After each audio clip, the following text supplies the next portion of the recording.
I was recently reflecting on a quote by Maharshi ji, and he said, "My sayings are like a bitter medicine, which, although brings discomfort, but they are good for everyone. Whatever the present day people says about me, but the coming generations will definitely learn and consider my teachings." And I thought that this was so profound and insightful of him, because we are those coming generations that he spoke about. His death was unfortunately an untimely loss to the world, but that fearless and reformist thinking has been built into the DNA of the Samaj. And this robustness is what the Samaj is admired and valued for. So we have pre-recorded messages of goodwill. We are grateful for the family and friends of the Samaj who have shared their wonderful sentiments to us. And right now we are going to pre-recorded messages from Puja Swami Aryavesh ji from Sarvadeshik Arya Pratinidhi Sabha in India, Mr. Ashwin Trikam ji from the South African Hindu Mahasabha, Mr. Raj Dhanlal from the Hindi Shiksha Sangh, and Puja Swami Shada Prabhanand ji from the Ramakrishna Center.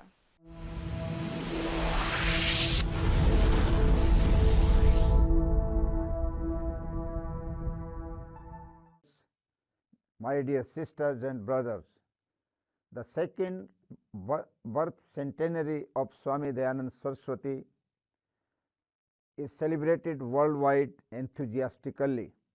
Swami Dayanand was a great crusader against all social evils, inequalities, injustice, dogmatism in social, political, and religious field. He did not accept any type of discrimination on the grounds of caste, creed, color, gender, and economic disparity. Swami Dayanand said that society is a living challenge. There are challenges after challenges, but question is whether we should respond to the challenges or not. He called upon the general masses and gave a slogan, "Back to the Vedas." He declared that Vedas are the oldest source of knowledge given by God for humanity as a whole. There is no narrow-mindedness in Vedas. Vedas are for whole world. Swami Dayanand was born in a small town, Tankara of Morbi state, Gujarat of India. His father's name was Karshanji Lalji Tiwari. His childhood name was Mool Shankar, and after being sannyasi, his name was Dayanand. Swami Dayanand completed Sanskrit grammar, Ashtadhyayi, Mahabhashya, and Nirukta under the guidance of Swami Birjanand Saraswati. He did debates with different faith leaders and scholars on the subject of God, real religion, and other burning issues, and defeated them.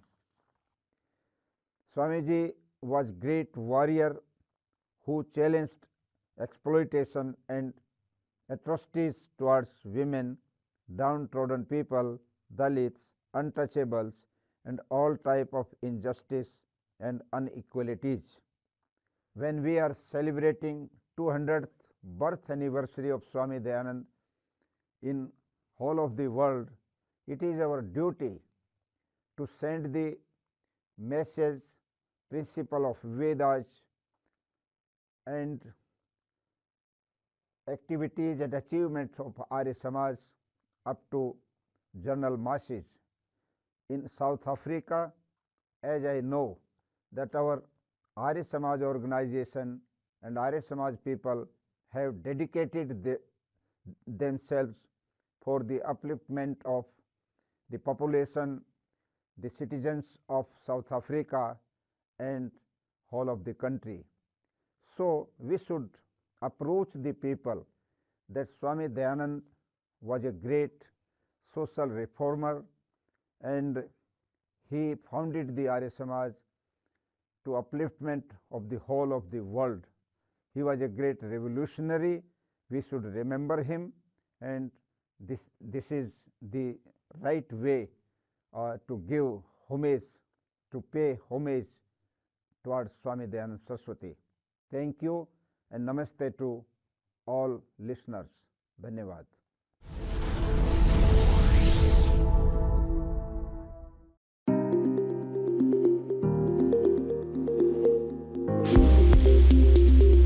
The Arya Samaj movement has a very, very special and dear place in the hearts of the South African Hindu Mahasabha.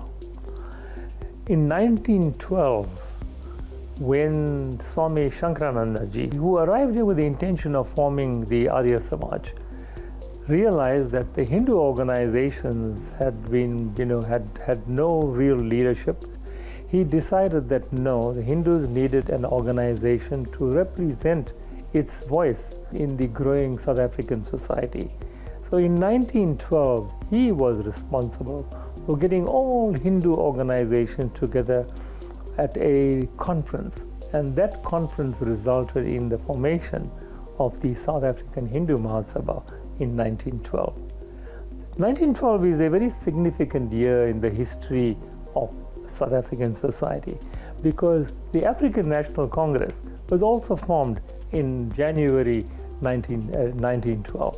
So the Hindu Mahasabha and the South African National Congress share the same year of birth, as it were.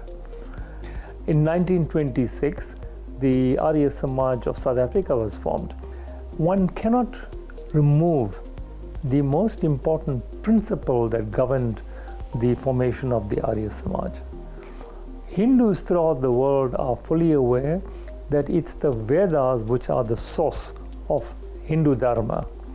It was the Vedas that were revealed to all the rishis during their times of meditation, and of course when they came out of their meditation, they then revealed the Vedas to the entire world.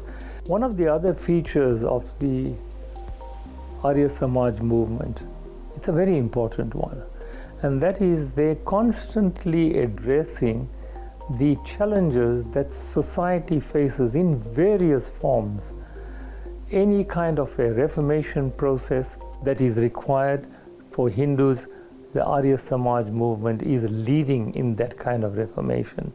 They not only deal with just Hindu Dharma in its pure form, but also across the various facets of society. And scholars from the Arya Samaj movement, I mean, how can we forget the role that Swami Aryavesh, in 2 stints that he arrived here, introduced the kind of reformation and the kind of approach that Hindu Dharma should take in ensuring that the masses not only understand Hindu Dharma, but realize that Hindu Dharma is very much a part and parcel of our daily lives. So on behalf of the officials, members, affiliates, and every one of us at the South African Hindu Mahasabha, we join everybody else in the world in just congratulating the Arya Samaj movement on these 200 years. May these 200 years serve as a platform for another 200 years to come.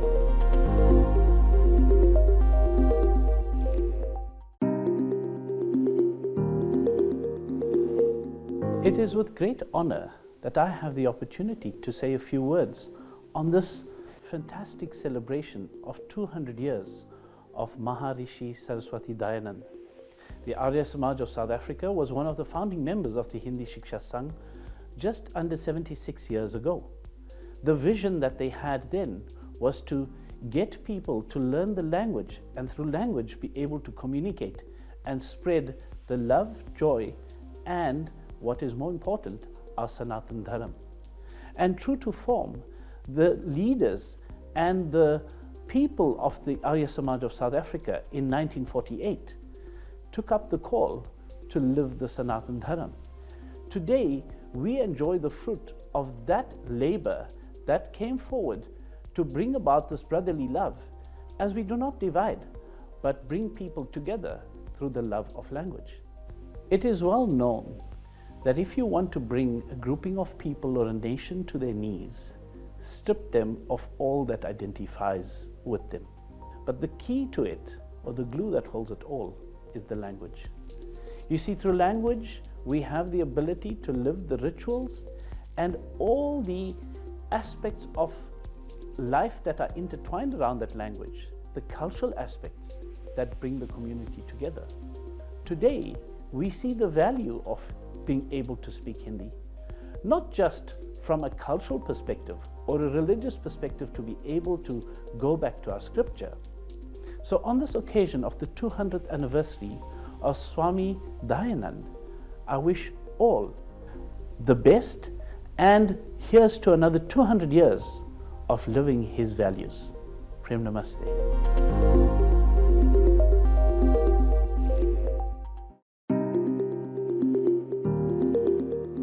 My humble greetings to all the devotees of the Lord. Namaste. This year, Hindus in general and the Arya Samajas in particular will be commemorating the 200th birth anniversary of Swami Dayanand Saraswati, the illustrious founder of the Arya Samaj. Its history over 2 centuries is a rich legacy that we have before us, both for inspiration and guidance into the future. Today, we recall how Swami Dayanand, moving with missionary vitality, crossed over most parts of northern India, where he performed the twofold task of imparting to the masses the strength-giving and enlightening message of the Vedas, and at the same time dispelling superstitions and ignorance, religious malpractices and confusion. Swami Dayanand was, amongst his many accomplishments, an institution builder. He molded this organization from 1875 onwards to be the great instrument to serve Hinduism, India, and importantly, to quote the revised Arya Samaj doctrine of 1877 in Lahore of undivided India, and I quote, "The primary objective of the Samaj is to do good to the whole world by bettering the physical, spiritual, and social conditions of humanity."